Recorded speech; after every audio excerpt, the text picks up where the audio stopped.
Good day, here are today's top stories from the Pna Headlines. The Department of Transportation assures that the Ninoy Aquino International Airport is ready to accommodate the anticipated influx of passengers this Holy Week.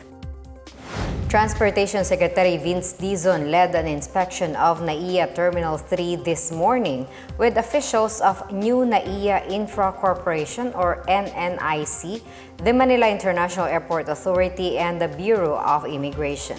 More than 1.18 million passengers are expected to flock NAIA this Holy Week, up 14% from 1.04 million last year. Dizon noted improvements in immigration processing times compared to a previous inspection last week. The BI earlier deployed 48 personnel to the NAIA as additional manpower during Holy Week, as well as dedicated counters for overseas Filipino workers at Terminal 3. Dizon said they expects NAIA's preparedness to continue to ensure smooth travel for the rest of the year. Earlier, the DOTr said it plans to shut down illegal bus terminals and similar establishments. During an inspection yesterday, Dizon flagged a bus terminal in Pasay City with dilapidated washrooms and uncomfortable passenger waiting areas. He said terminals with poor facilities should not be allowed to operate, as it is unfair for passengers who had to spend more time to get rides this Holy Week.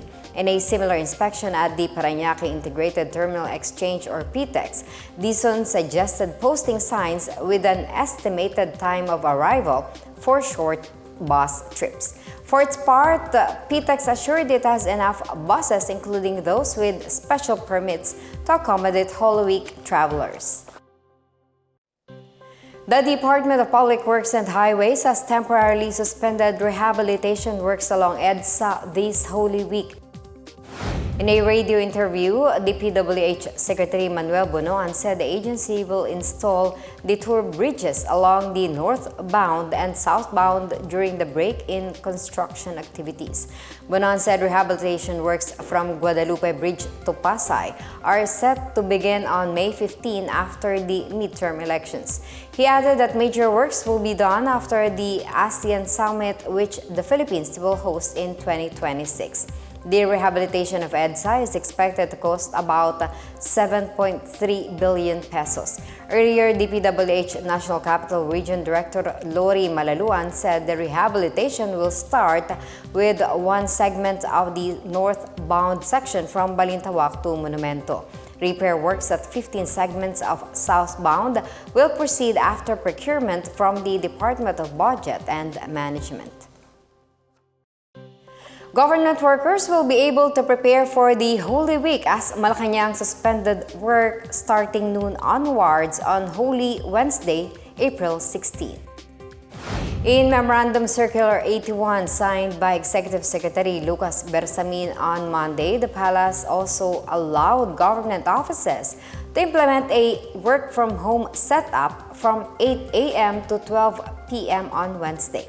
Offices delivering basic and health services, disaster response, and vital services will continue their operations under usual working arrangements. Meanwhile, private companies may adopt work-from-home schemes and work suspension at the discretion of employers.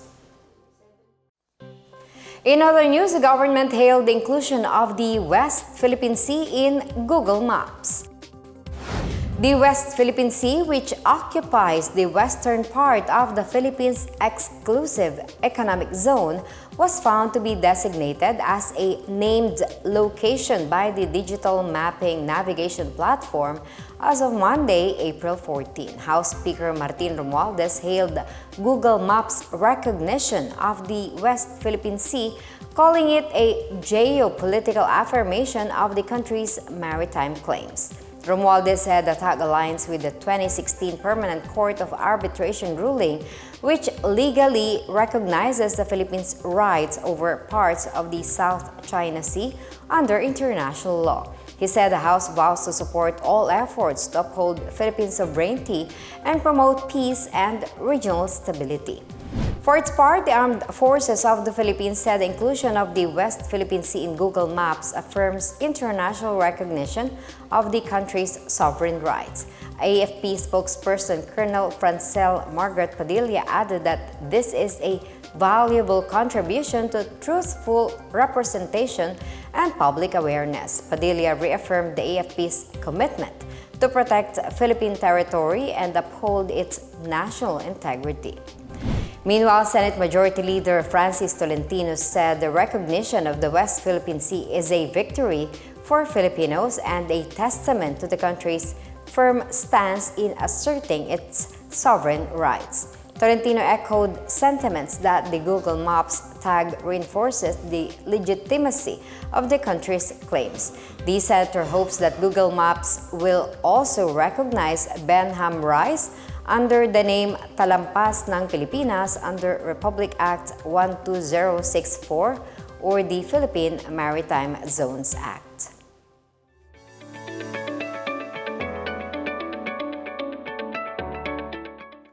In our business news, Metropolitan Water Works and Sewerage System or MWSS assured that Metro Manila and its nearby provinces will have sufficient water supply until the current dry season ends. The dry season began late March and is expected to end in May. MWSS Acting Deputy Administrator Patrick Dizon earlier said that the water level from Angat Dam was at 207.4 meters, which is 13 meters higher compared to the 194-meter level during the same period last year. State Weather Bureau Pag-asa noted that the normal high level of Angat Dam is 212 meters. Meanwhile, Dizon urged households to stock reserve water in preparation for the upcoming repairs during Holy Week. In other news, Fitch Solutions Unit Business Monitor International or BMI has announced that the Bangko Sentral ng Pilipinas will enforce new rate cut policies in June following a 25 basis point reduction in April. This comes after BMI cited the slowing inflation rate, which stood at 1.8% in March and is projected to average 2.6% for 2025. Concern over slower economic growth was also highlighted, partly due to the tariffs imposed by U.S. President Donald Trump on Philippine goods, which caused challenges to the Philippine economy.